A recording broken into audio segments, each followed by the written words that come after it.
IPL చరిత్రలోనే భారత star cricketer Virat Kohli పరుగుల వరద పారిస్తూ రికార్డులు మొత్తం మోగిస్తుంటాడు. కానీ అతను ఎప్పుడు కూడా ఆర్సీబీకి టైటిల్ గెలవలేదు.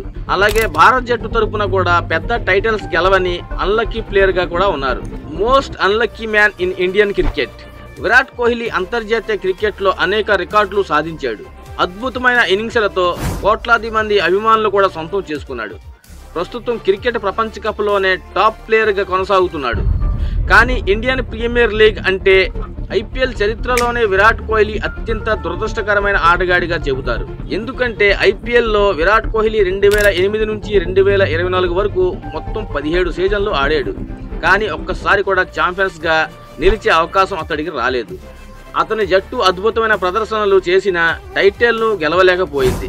ప్రతి సీజన్లోనూ స్టార్ ప్లేయర్లతో భారీ అంచనాలతో దిగిన ఐపీఎల్ టైటిల్ రాయల్ ఛాలెంజర్స్ జట్టుకు అందని ద్రాక్షగా మిగిలింది. అలాగే 2013 వరకు ఒక్క ఐసీసీ ఈవెంట్ ను కూడా గెలవనందున కోహ్లీని ఐపీఎల్ భారత క్రికెట్ చరిత్రలో దురదృష్టకరమైన ఆటగాడిగా కూడా పలువురు పేర్కొన్నారు.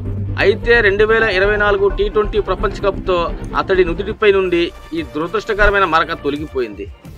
ఇన్ఫర్మేషన్ ఇస్తే ఒక లైక్ చేయండి, అలాగే ఛానల్ సబ్స్క్రైబ్ చేసుకోండి ఫ్రెండ్స్. Thank you.